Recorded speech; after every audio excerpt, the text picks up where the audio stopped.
Hello, my name is Tina Frundt, and I'm the executive director and founder of Courtney's House, based in Washington, D.C. I'm also a survivor of child sex trafficking, which is why I started my organization. But let me walk you through why I started direct services. Growing up in Chicago, Illinois, and being left at Cook County Hospital at 2 years old, that's how I entered the foster care system. I was in many different placements throughout that time. And then I want you to really think of the time, that you're like, wait, she's only 21. But I want you to go back, right? And let's take a time trip back in the 90s and late 80s. And let's think about the foster care system then. Foster care system was so bad then, and they needed so many people because of the crack pandemic that hit, that they basically changed some of the criterias. You used to have to be a family. Now you don't have to be a family. They advertised how much money you got. And at that time, you got $750 plus food stamps per child. Now, if they had an IEP, like I did, or any extreme mental health issues, or any autistic issues, you get more money. You get about $1,000 a month at that time, plus insurance, plus food stamps. How many kids do you guys think they got? And when I asked you that, I wanted to tell you where most of my time, majority, was spent in the projects of Chicago, Illinois. So were these people doing it out of the goodness of their heart? No. So there were a lot of us, and there were boys and girls along with us.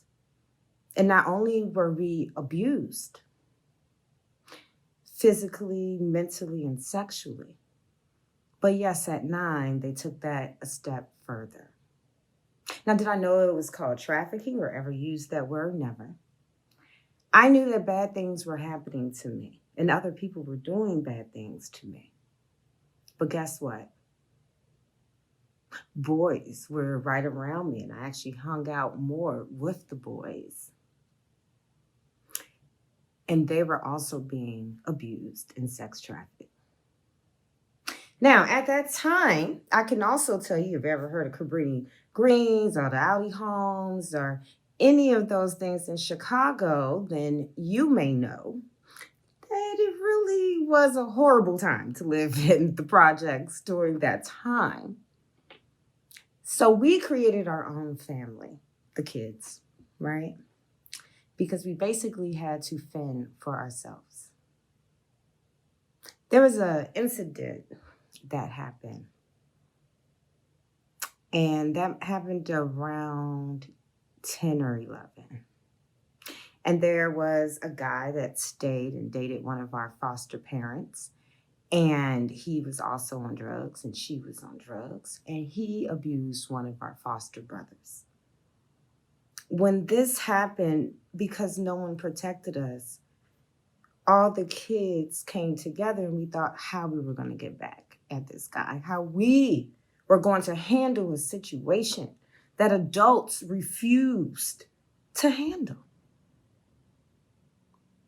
So we decided that when he was sleeping, we were going to go all together because we had to pick up a pan.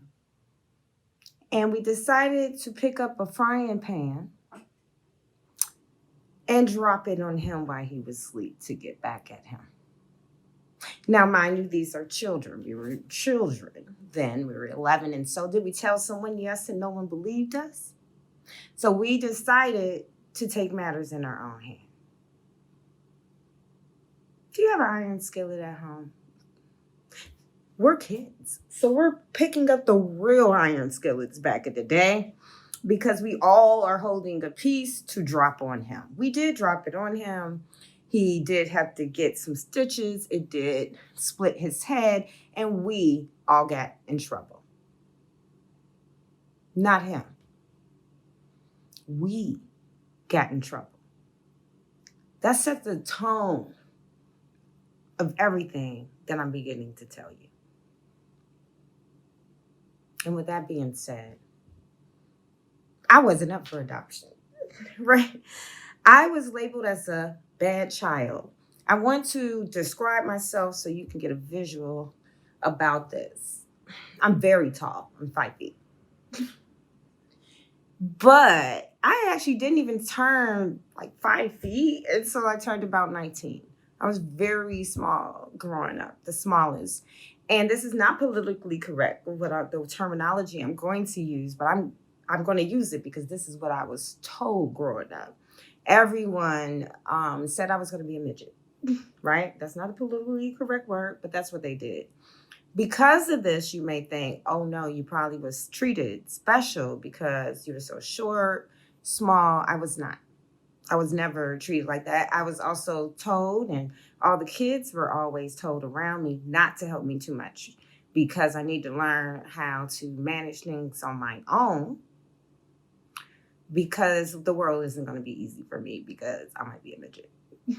Now, some of this story was probably good and to understand how the outside world treats you. However, when I was first told this, I was like 9. So I want you to think about that because I have always taken care of myself. So when I found out that I wasn't going to be up for adoption, because I and my other foster brothers were labeled as bad children for that event that occurred. They used to have these adoption parties. We did not call it that at all. We had a different terminology for what that was, but usually the younger children were always, depicted. But I met a family that day, and I was about 11 years old. And that is my mom and my dad. And people always say, you mean your adopted parents? I was adopted, so they're my parents. So my mom and my dad. And my dad's Caucasian, and my mother is African American. And I'm stressing that because I was very nervous of this. I thought all white men bought sex from children. Why would I think that? Who were the buyers then? But of course, my parents was nothing like that. I never saw so much love, so much care, ever. Okay. At that time, my mother worked for the IRS. And being a racial couple at that time, getting married in the 60s, when it was only a couple years when it's legal to interracial date. My dad grew up from a very racist home in Iowa. And my mom's family grew up in Mississippi. To give you a quick idea of her family was very religious. Everyone was ministers. My grandmother at 2 years old in Mississippi, entire family was killed. They, meaning the KKK, came and actually this is a big thing because they did this in Mississippi to many of the Native Americans, Choctaw Native Americans and African Americans where they were staying. They set my grandmother's home on fire. My grandmother tells a story as she was 2, not being able to take care of herself or anything. She does not remember how she got outside of the home. She was 2. But what did happen was Native Americans that were Choctaw took my grandmother as their own. They had 13 children, and she became number 14. No adoption back then. You just take kids on, especially those who were African Americans. My grandmother was about 4 shades darker than me. And her family that took her in were 100% Native American. So my family, my mother's family, look at this, right? Family was killed by KKK. My dad's family was extremely racist in Iowa. So how does this match and become a good family? Well, my parents did take me on. My dad couldn't have children. And my mom's kids were grown, right, and out the house. And they decided to adopt me. Now, when you get adopted, your trauma just doesn't fly away and go somewhere. They knew a little, very little, right? But didn't really know a lot. And did I share? Of course not, right? I'm still trying to figure this out. And if this is the right fit, because this is a culture shock. So when I got adopted, I went to Montessori school. And if you know Montessori, again, outside of Chicago, then you all will say, wow, that's a great school. But think of the culture shock. I've never been in this environment before. And the culture shock of that was extremely difficult, and not having friends. When you get adopted, they don't tell you where your foster brothers are and you all can see each other. They moved people. I did not know, did not have any contact with them. So I felt lost. I had that's my family. And I had no contact. My parents did try numerous times because it was making me very depressed. Mind you, I'm 12 now, and I'm very, very depressed because I had this family that I can't see and was unable to find at that particular times. So, what do you do? Well, I met somebody in my neighborhood, and it was a nice neighborhood. Just met someone in my neighborhood who was 15 years older than me. At this time now, I've been with my parents for about a year. I'm 13. And I meet this guy. I said, 15 years older than me. Think about that. Is this a warning sign for me? Of course not. Why would this be a warning sign when I've been around older people all my life? And the number one thing is he did not try to have sex with me yet. What he did tell me was I should go to school, that he had a niece my age, and he saw a lot of me and him when he was younger. So what did I do? My parents, of course, did not know this guy. Yes, I went home every single day. He took me to school. He encouraged me to go. He picked me up from the library. And what actually happens is in your head you say, well, he's not trying to sleep with me. So now we establish a relationship. When you establish a relationship and your parents don't know, it becomes a secret. And the reason why he didn't want me to tell my parents is because they wouldn't understand our friendship. And they will make us not see each other. We couldn't have that. And then to me, there was no signs of anything going wrong to me at 13 years old. I didn't know he traveled a lot. He would come back with different gifts. Now, my family was afforded to buy me lots of things. Some things I did not push back because of a family, because I pushed back a lot. Don't get me wrong. I didn't push back even though I hated the clothes my mother picked out. And why? Because they were different. They were Argyle socks and penny loafers with the real penny. And yes, dare I say, jackets with the patches. But I wore it. But what he bought me is what I wanted. The Guess jeans, the brand new Jordans. And then he would say, so you don't get in trouble, you should put that on in the car and then I'll take you to school and then change again. What was he doing? Think about that for a moment.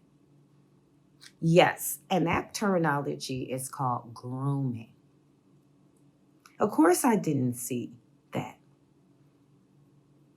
I thought I got some pretty awesome clothes and I could change back and leave it in his car so I don't get in trouble. What was he teaching me to do? He was teaching me to lie to my parents. See, I missed all of this part as well. Now, there are targets, right? The other thing is you begin to open up. So I opened up and I shared about my experience in foster care. And guess what, you all? He grew up in foster care, he told me. Not only did he grow up in foster care, he was adopted, but his family gave him back a year later. Now, what was he doing? Was he putting seeds? in my head. You're absolutely correct. But did this happen? No. This never happened. He was never in foster care, but he took my story to manipulate me. So now we begin a few months later, because I was 13 and a half, turning 14. And he always told me he would be there for me. And on my 14th birthday, I had an argument with my parents. And that argument was I couldn't stay out past 9 p.m. This is a typical turning 14 behavior. Also, more importantly, I never had a curfew. I need to tell you this my whole entire life that I grew up in foster care. Never. So you all may think, oh, what was she doing? I'll explain what I was doing. Not only did I go to school every day, we washed our clothes in the tub. I cooked on top of a chair and made oatmeal so that we can do it. At 9, I had more responsibilities than any adult had. So I felt that, of course, I can come in. I took care of everybody. And I was young. And I didn't do anything reckless. I had no time to do anything reckless because nobody was taking care of us. So in my head, I said, this is fine. I know him. So I called him. And he said, I will pick you up in 15 minutes. Don't take anything. Now, I want you to think about this. Did I run away or was I kidnapped? Think about that for a moment. Many of you would say, well, you ran away. How old was I? I was 14. Did you know that a 14-year-old cannot consent to get into a car with a 29-year-old? Like, I can't consent. He didn't ask my parents. He didn't call them. I can't consent. So when we say the child ran away, but we don't know who they ran. See, you run from or run to, I ran to. Thinking this was a nice guy. So then when he picks me up, he tells me this. Look, I was on the way out of town to Cleveland, Ohio, and I stopped everything to come get you. Well, no. Now I feel like, okay. He's like, so look, we're going to go to Cleveland. Call your parents. I'll take you in the morning. You can call your parents when you get there. Did I trust it? Of course. But then he also made me feel guilty. Like, how dare I not trust the person that's been there for me?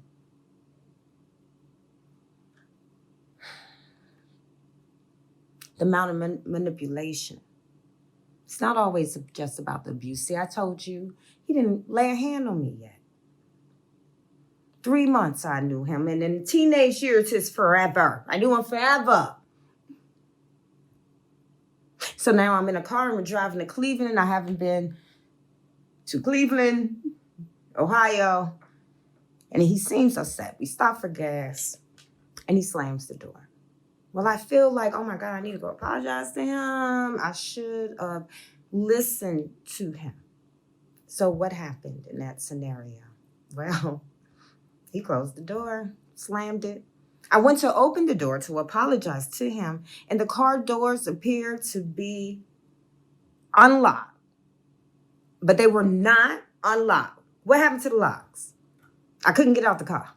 Many of you would say child safety locks. It wasn't mandatory yet in all the cars. So it wasn't that. But he did trick out the car. Yep. Now, I don't notice this because he comes back and I tell him what happened and he says something was wrong with the handles. Look, I've been in cars that you have to jiggle the handle to get in, sometimes slide down the window and crawl through the back to the front seat. So this made sense to me at 13. I'm 14, just turned 14. At 14, this is my 14th birthday. So we do. You know, we go to Cleveland, Ohio. And when we pull up, and he's always told me his family had a family business. It was humongous. And we pull up. What type of house was it, you all? Was it a drug house? Was it a mansion? Think about it. And if you said mansion, you are correct. Why would it be a drug house? He's a trafficker, so he has money. In my head, this wasn't a mansion. It was a 6-bedroom house, gated community. Still don't know where I'm at. It's dark, but somewhere in Cleveland. huge. 3 cars parked in. So now I'm going, oh my God, he's been telling me the truth. So now we go into the house. There are 2 other guys and there are 4 girls. And they all look not happy to see me. But they're also all under the age of 16. So he told me I can call my parents.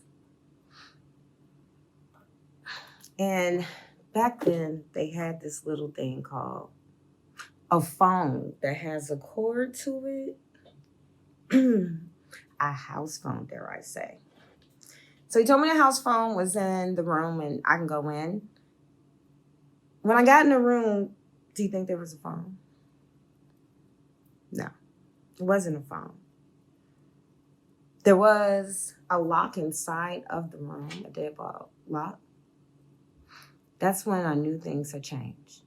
A few minutes later, the door opened and 2 of those guys I saw, those 2 came in and they seasoned me. That's the terminology, which means they sexually assaulted me.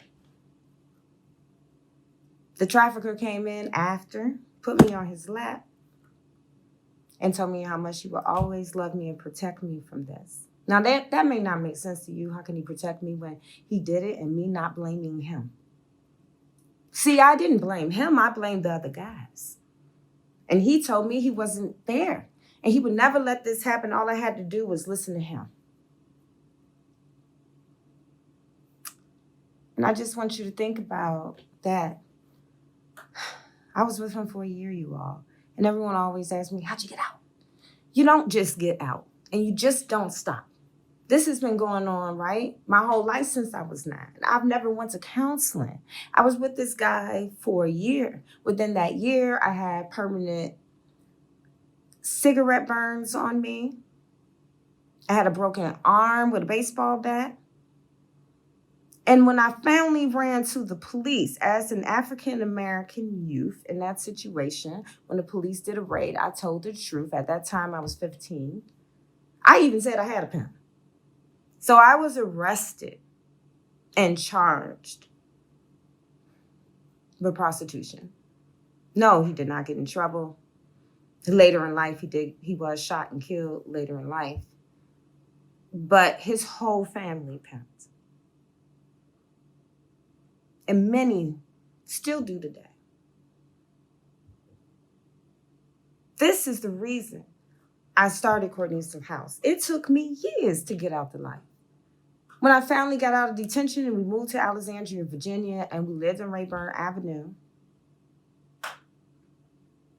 And at that time, this is like in the very beginning when they were building all the government agencies, I met 2 girls who were Caucasian that went to T.C. Williams along with me. And they said, hey, we want to show you how we make money. And we were on Beauregard Street at the bus stops. And I never missed curfew. I didn't miss curfew. I came home. I went to school every day. Now you would say you're doing it on your own, but it's grown man sleeping with children. At this time, I'm 16 years old. So this is grown man sleeping with children and someone else taught me. So the cycle didn't stop. This cycle went on for years. Because you had to transition your mindset. And that's why I started Courtney's House. To work with youth. Our youth are 11 to 24, male, female, LGBTQIA. To provide long-term services, all the services that I was not able to get. We have parent support groups. Because if my parents were alive, they would have did it.